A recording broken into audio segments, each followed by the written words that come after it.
This is a pretty random video. Actually, it's kind of dark right now.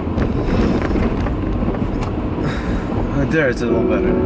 So, just heading home right now, and it's hopefully it's gonna be day day 17 or 18. It's basically been 2 weeks, and it's Saturday tomorrow. So if I make it to next Monday, then it's going to be 3 weeks, which is 21 days. Now, I don't sound too enthusiastic, and there's a reason why. Today started off really, really well. I mean, last night I had gotten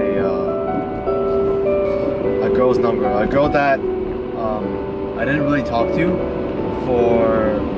I was taking lessons. I'm not gonna be explicit. I was taking some sort of lessons, group lessons, and she was always there. And I never really got to talk to her. I thought she was like kind of stuck up, not in a bad way, but stuck up. I never talked to her. And I talked to her, and then for once, and then I got her number.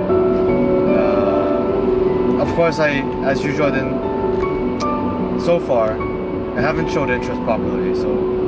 So then, this is kind of friendly, okay? This is kind of friendly. And then, today was interesting because in the morning, woke up late, whatever, went to school, and then I had lunch with this girl who had a twin, and it went a lot better than my expectation. I mean, I'll usually get really nervous ahead of time. You might wonder why, but I'll get really nervous because I just probably had like self-esteem, self-image issues. Like I'm not good, so it's gonna turn out bad. That kind of anticipation and like worriness.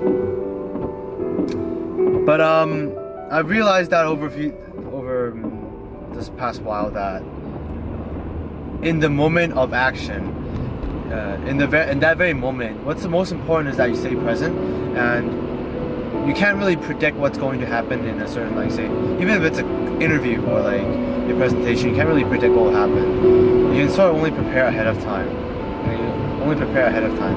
And a conversation, you don't really need preparation because there's no pressure. So any pressure is already going against it. So long story short, it went pretty well. I sat there talking with them for 2 hours, lots of laughs. Sense of humor was there. I felt pretty good. I felt really good afterwards, and I thought maybe I'll have a chance at this girl. One of them, anyways. And I fell in the same trap as what I talked about yesterday. This false sense of happiness. I pretty much confused like okay, fine. I followed my own will. I didn't get nervous. I talked.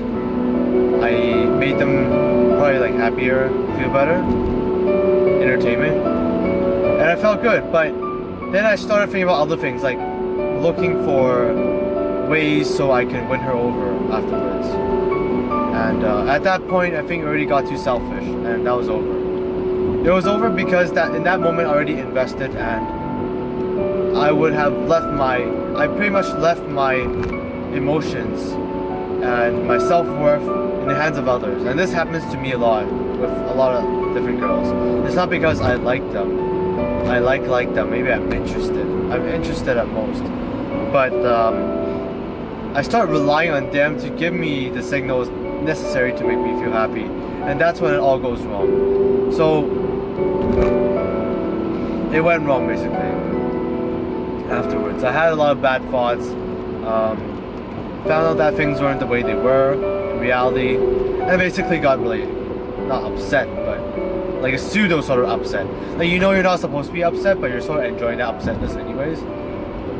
Perhaps it's something I like to do, and it's kind of weird. But I just didn't feel that good. And it's funny because today started out really well and it ended pretty badly. And I wanted to say that on any given day, you can make the most out of it, or you can totally screw it up. And when you screw it up, it's going to end up a lot worse than you think.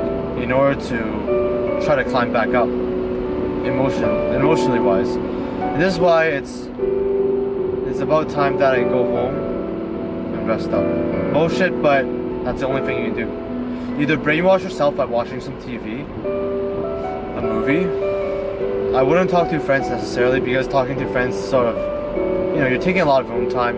You're kind of forcing someone else to listen to your own problems when you can solve that problem yourself by giving it a few hours.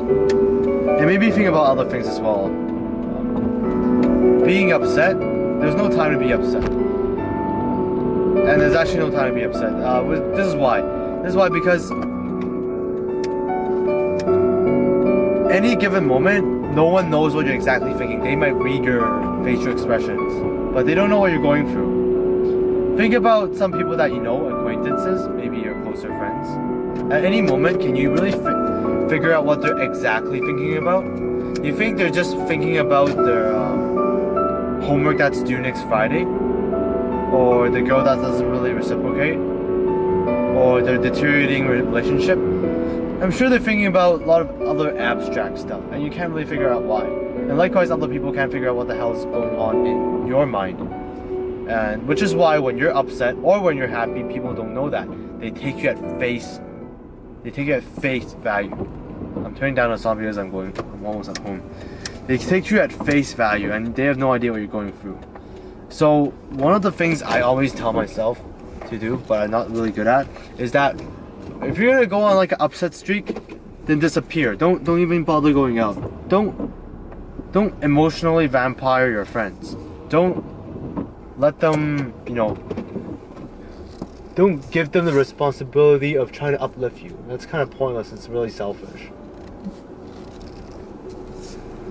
Either disappear or just disappear and go home and take a good rest. That's about it. See you tomorrow.